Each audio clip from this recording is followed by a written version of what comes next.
Якую страшную паказуху зладзіў Лукашенко і як ён абараняе сваю сям'ю?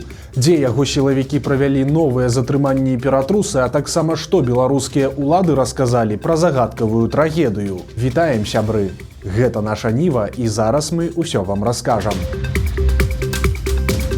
Лукашенко прыляцеў на ядзерную трэніроўку да ракетчыкаў у Асіповіцкі раён, каб на свае вочы пабачыць вучэнні баявога прымянення ядзернай зброі і ядзернага забеспячэння. Ён нават залез у пункт кіравання, дзе яму патлумачылі, як у выпадку патрэбы будзе нанесены той самы ядзерны удар. Затым са сваімі генераламі ён далучыўся да відэазванка з удзелам расійскіх военачальнікаў і нават Пуціна, бо гэтыя вучэнні з'яўляюцца сумеснымі. Таксама цікава, што разам з Лукашэнкам на гэтыя вучэнні прыехаў і яго малодшы сын Мікалай, і незразумела чаму ён начапіў форму супрацоўніка службы бяспекі прэзідэнта, якая ахоўвае яго бацьку. Магчыма, што Лукашенко старэйшы загадаў апрануць малодшага ў нейкую вайсковую форму, ці іншай проста не знайшлося. На саміх жа вучэннях адно з ракетных падраздзяленняў Беларусі заняло загадзя прызначаны раён і адпрацавала патрэбныя дзеянні па яго ахове, абароне ды забеспячэнні. Затым вайскоўцы атрымалі так званыя спецыяльныя боепрыпасы, прасцей кажучы, ядзерныя ракеты для комплексаў «Іскандер» і загрузілі іх на носьбіты. Пасля гэтага ракеты былі сакрэтна перамешчаныя ў іншы раён, адкуль імітаваліся пускі па умоўных цэлях. Акрамя таго, у гэтых вучэннях удзельнічала авіяцыя. Экіпажы правялі вучэбна-баявыя вылеты, адпрацавалі умоўнае прымяненне авіяцыйных сродкаў знішчэння і вярнуліся на базы пасля выканання задач. З расійскага жа боку адпрацоўваліся дзеянні па прывядзенні часцей, звязаных з ядзернай зброяй, у найвышэйшую ступень баявой гатоўнасці. У выніку беларускаму кіраўніку ўсё вельмі спадабалася. І гэта не дзіўна, бо яго пазіцыя даўно вядомая, і ён сам прагаворваўся пра яе не адзін раз. Лукашенко мяркуе, што калі на тэрыторыі Беларусі будзе ядзерная зброя, то ён акажацца ў сітуацыі, умоўна кажучы, кіраўніцтва Паўночнай Карэі. Лукашенко ўспрымае гэтую зброю як страхоўку на чорны дзень. Маўляў, калі мець такія ракеты, то яго рэжым дакладна ніхто не скіне сілавым уварваннем у Беларусь, бо ён можа ў адказ жахнуць ядзеркай. Але нават у самыя крызісныя часы ані палякі, ані літоўцы, ані амерыканцы не планавалі ніякай узброенай інтэрвенцыі ў нашу краіну. Але ў напалоханага 20-м годам Лукашэнкі тут ужо свая дзіўная логіка. Прычым ён нават не хоча звяртаць увагі на важны нюанс. Хай ядзерныя ракеты і знаходзяцца ў Беларусі, але сам Лукашенко не мае права імі распараджацца. І калі ён раптам наважыцца і сапраўды жахнуць, то яму трэба будзе спачатку спытаць дазволу ў Крамля. Сканаў даішнік Пётр Масалбасаў, якога пад Мінскам на сваёй машыне збіў пенсіянер. ДТЗ адбылося 14 мая, а цяпер міліцыя паведаміла пра развітанне са сваім супрацоўнікам. Загінуламу было ўсяго толькі 40 гадоў. Ён меў званне маёра і служыў старшым інспектарам ДПС спецузвода ДАІ Мінскай вобласці. На яго пахаванне прыехаў нават міністр унутраных спраў Іван Кубракоў. Што не дзень, то новыя затрыманні і ператрусы. Цяпер сілавікі прыйшлі з вобшукамі ў мінскія офісы кампаніі Royal Partners, якая працуе ў сферы праграм для онлайн-казіно. Паводле неафіцыйных звестак, частку супрацоўнікаў затрымалі, а тэхніку вывезлі, але пазней большасць затрыманых нібыта адпусцілі. Супрацоўнікі Royal Partners, якія працуюць дыстанцыйна, выходзяць на сувязь, але сітуацыю не каментуюць, магчыма, праз дамоўленасці аб неразгалошванні. Прычыны правядзення ператрусаў пакуль невядомыя. Афіцыйныя органы таксама нічога не паведамляюць. Але паводле інфармацыі крыніц выдання Reform News, праблемы ў кампаніі паўсталі праз трансгранічныя плацяжы ў крыптавалюце з Расіі і Беларусі. Лукашэнкаўцы паведамілі новыя падрабязнасці загадкавай гісторыі са стралянінай па беларусах. У выніку пытанняў стала яшчэ больш, чым было раней. Нагадаем, што на днях з'явілася дзіўнае паведамленне беларускай міліцыі пра тое, што ў гродзенскую бальніцу трапіў мужчына, якога абстралялі ў Польшчы. Але што здарылася і як ён дабраўся да Гродна, ніхто не тлумачыў. Цяпер жа сваю версію падзей агучыў беларускі следчы камітэт. Паводле яго супрацоўнікаў беларуса абстралялі не нейкія бандыты, а польская паліцыя. І адбылося ўсё не на мяжы, а ажно на паўднёвым захадзе Польшчы. Следчы камітэт паведамляе, што ў ноч 12 мая пацярпелы 60гадовы мужчына, ураджэнец Слоніма, ехаў каля горада Сыцаў, што ў ніжнесілезскім ваяводстве. І там на яго быў здзейснены, як сцвярджаецца, неабгрунтаваны напад з боку польскіх сілавікоў з выкарыстаннем агнястрэльнай зброі. Мужчына атрымаў цяжкія раненні галавы і канечнасцяў. Яго аўтамабіль таксама быў моцна пашкоджаны. У ім зафіксавалі ажно 29 дзірак ад куль. Пасля гэтых падзей мужчына трапіў у польскую бальніцу, адкуль нібыта быў выпісаны недалечаным ужо праз пару дзён. Вярнуцца ж у Беларусь пацярпеламу дапамаглі нейкія знаёмыя. На радзіме стан мужчыны медыкі ацанілі як вельмі цяжкі, і нават існавала пагроза яго жыццю, таму на рэанімабілі яго ў суправаджэнні ДАІ даставілі ў мінскі ваенны шпіталь. У выніку беларускі следчы камітэт абяцае, цытата, даць гэтаму выпадку сваю жорсткую прававую ацэнку. Але ж гэты каментарый сілавікоў зноў пакідае цэлы шэраг пытанняў. Па-першае, чаму раптам польская паліцыя, калі гэта і сапраўды была паліцыя, абстраляла машыну на начной дарозе? Няўжо супрацоўнікі проста выскачылі і без дай прычыны усадзілі 29 куль у выпадковы аўтамабіль? У такое слаба верыцца, а лукашэнкаўскія сілавікі вырашылі падрабязнасці гэтага моманту проста не агучваць. Па-другое, няўжо польскія медыкі настолькі бязлітасныя, што прама з лякарні выкінулі пацыента з кучай агнястрэльных раненняў? Выглядае, што ў загадкавага беларуса былі свае прычыны як мага хутчэй вярнуцца на радзіму.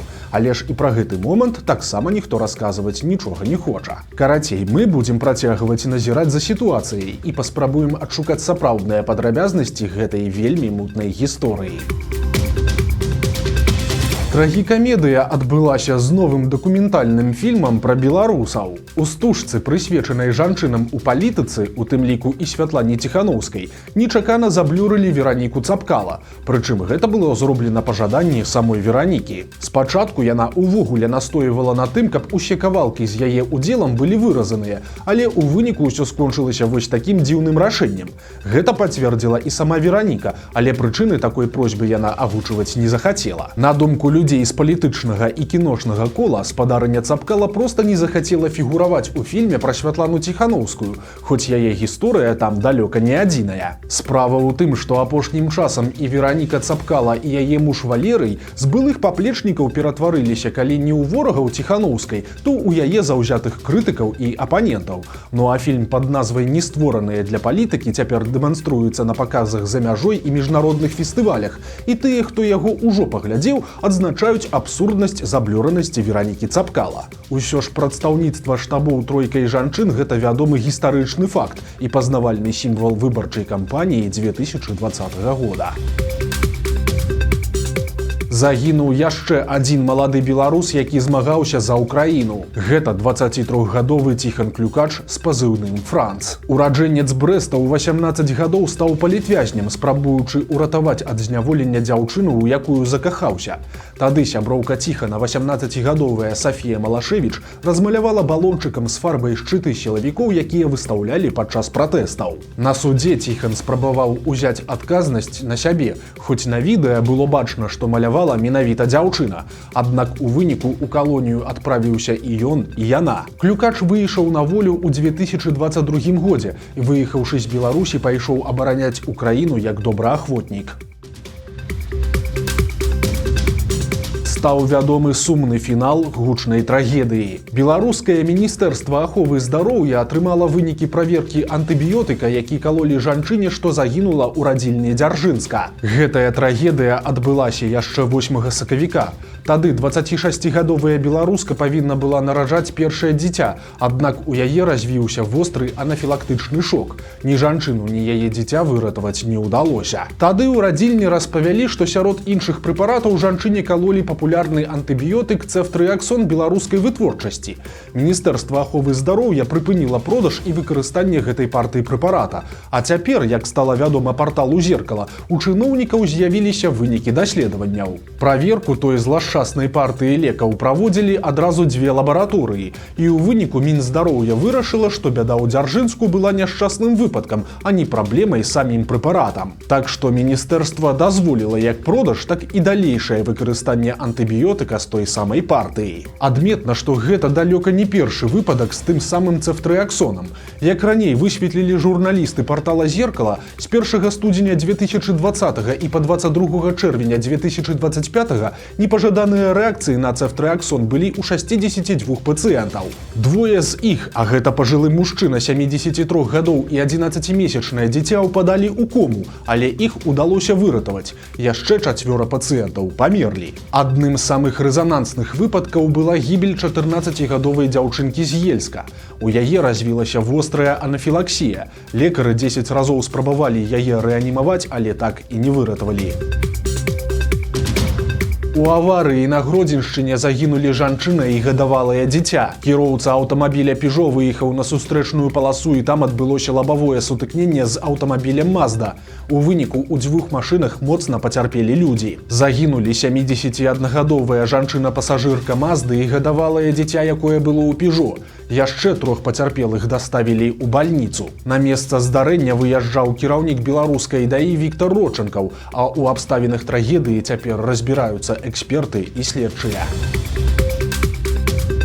Немалады мужчына абурыўся прыніжэннямі на беларускай мяжы і ў выніку стаў фігурантам крымінальнай справы. Гэты інцыдэнт адбыўся ў пункце пропуску Каменны Лог на мяжы Беларусі і Літвы. Мытнікі загадалі 59-гадоваму мужчыну прайсці на асабісты надгляд, але той вырашыў, што яму не па душы такія праверкі, і падчас працэдуры цалкам агаліўся перад супрацоўнікамі ведамства. За такі пратэст на мужчыну завялі крымінальную справу, палічыўшы яго дзеянні хуліганствам.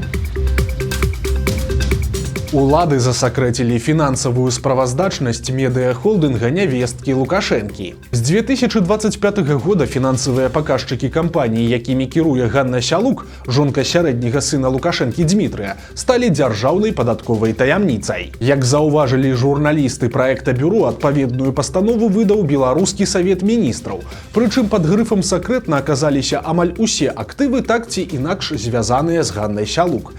Засакрэцілі звесткі і пра медыапрадакшн, і пра дзейнасць 3 радыёстанцый, і нават пра нядаўна створанае рэкламнае агенцтва пад назвай «Крэатыўны код». Ды і ўвогуле апошнім часам заўважная яўная тэндэнцыя. Сям'я Лукашэнкі ўсё актыўней хавае структурныя і фінансавыя даныя кампаніі, якія звязаныя з ёй і блізкімі сябрамі.